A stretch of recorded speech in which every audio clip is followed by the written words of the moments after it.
those experiences are what makes a player. You know, I'm not here to try and sit and be perfect.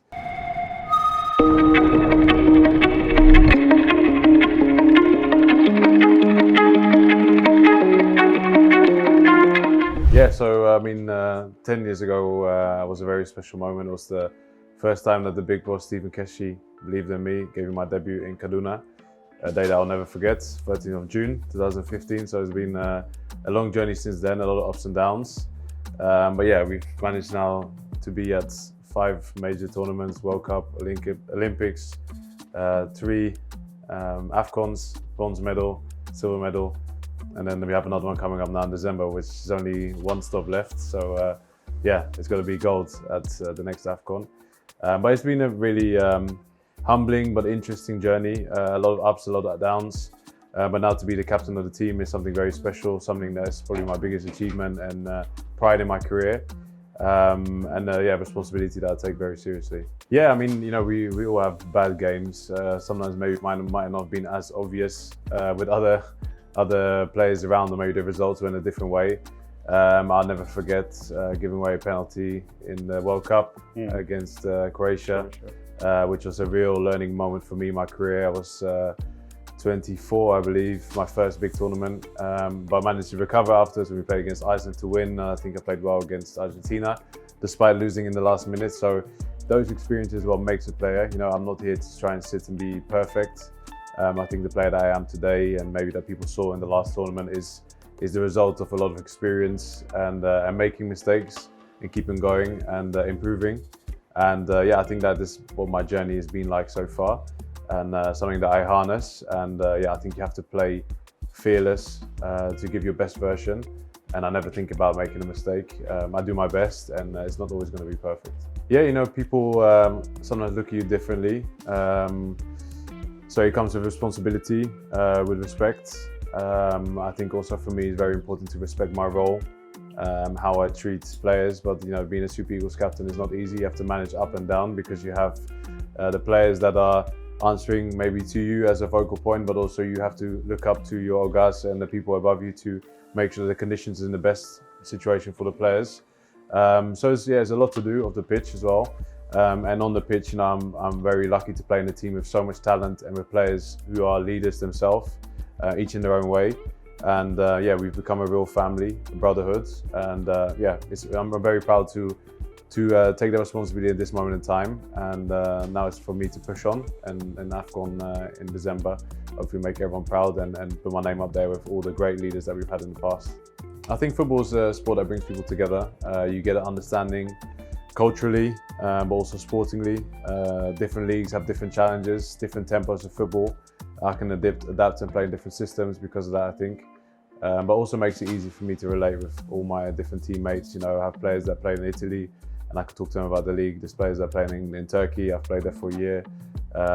Bruno won the league last year. Now this year in Greece, I won it the year before. Saudi Arabia, I have my big brother Odin Igalo there, who I was very happy to see. So everywhere I go, playing in the Premier League, players that are now part of the Super Eagles team, it makes it easy because I understand what they're going through, what their challenges are, and I think we have a great, you know, relatability that way. The earliest to training, it might be me who's first on the pitch, but not first in the bus, but when we get to any venue. But yeah, no, I think everyone is quite good timing-wise. We have a fine system, so if you're later, then you have to pay. So since then, everyone is on time. Good question. I always face the strikers, so it's always a tough day for me because we have a lot of talent in the attacking line. I think in the last years, I think Victor's grown up to be a very difficult player to play against. But also Taiwo, 1 year I think is very difficult because he's very physical. Yeah, but then if someone like Moses Simon tries to dribble, then he's too fast for me to catch. So sometimes I just have to kick him. So it just depends. You know, we have so much talent. I think in all positions, even the players that I play with in defence. You know, it's every time I go to the camp, I feel like I learn something, and they up my level. And yeah, that's always great to be part of. I think it might be between him. Dele Bashiru is very fast. I think people don't know that, but he's very, very fast. I think he recorded something crazy like 37 kilometers an hour in the league last year in Italy. Of course, we have some other fast wingers, Ademola Lookman, Ola Aina. I could go on. I know that I'm definitely not one of the fastest in the team, but for the rest, yeah, we've got a lot of fast players.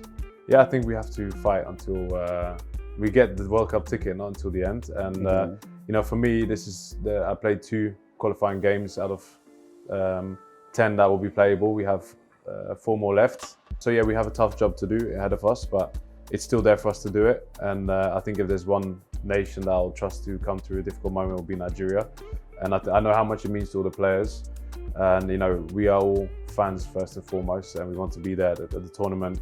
I was quite not lucky, but we worked hard to be the World Cup 2018. And I want to be at one more World Cup. You know, we were so close, we missed out against Ghana, a moment I'll never forget. And yeah, I want to make sure that I'm there again. And I think besides Alex Iwobi and myself, that's the only crop of players that are still part of this team now that played at that World Cup. So yeah, it's for us to try and push on and lead on. And yeah, let's see what we're going to do in September. Yeah, I have that question all the time, and you'll be surprised how many players want to join the Saudi Pro League. So yeah, no, it's an opportunity when it comes for you. It's something you have to assess. I'm an honest person. I won't sit and say it's the best league I've played in so far, but I do think there's a lot of potential. They're definitely spending money to put the right players in place to try and raise the level year by year. And yeah, for me, it was an opportunity too good to turn down. I think also looking at what I already achieved in my career, playing-wise, and what I wanted to do for my legacy, being 31, 32 in the summer, you have to think about your future, right? So yeah, I'm really happy to be part of the league. And this year, I've actually been really pleasantly surprised at the level. It's really tough, not just only playing there, but the conditions. You play in 40 degrees most of the time. It's probably similar to whatever MPFL players are facing here. So they might understand, but it's very different to playing in Europe. But yeah, you play against big players, and also you get brought in as someone important. That means your team really counts on you because you only have 8 foreign players per squad. So yeah, it's different. And I believe that between now and 2034, when the World Cup will be in Saudi Arabia, it's going to be up there with the best leagues in the world. I think the only places that I would say were higher level-wise were the Serie A and the Premier League. Yeah, so if I talk about Turkey or Greece, yeah, I don't think that was as well on par, similar or high levels, but I think Premier League and Serie A are still higher level than that. But that's, I think, normal given the level of players that are there and how long they've been bringing in quality players. Of current or all-time players, Nigerian players? All-time? Yeah. I have to start with Vincent Nyama, just because he was a legendary captain when I made my debut. Defender Stephen Keshi, is my idol. John Obi Mikel, just because I know he can defend and also I know that he can attack. Because when I saw him play in the Olympics, it was number 10. So that brings us to 3 already. It's so difficult.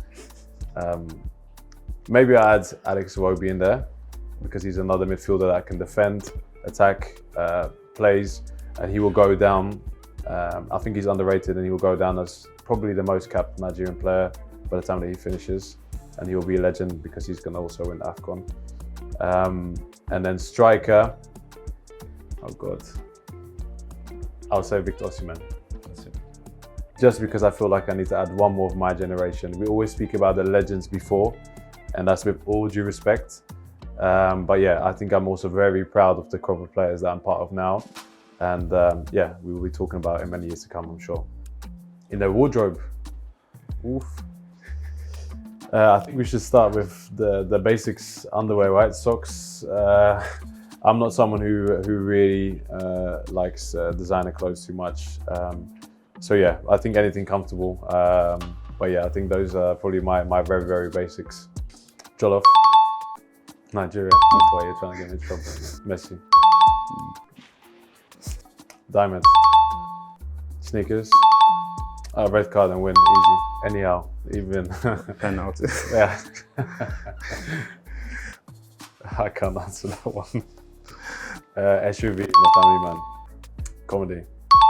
I don't drink. Text. Football-wise. I'll probably be Stephen Keshi. Not probably, it will be Stephen Keshi, yeah.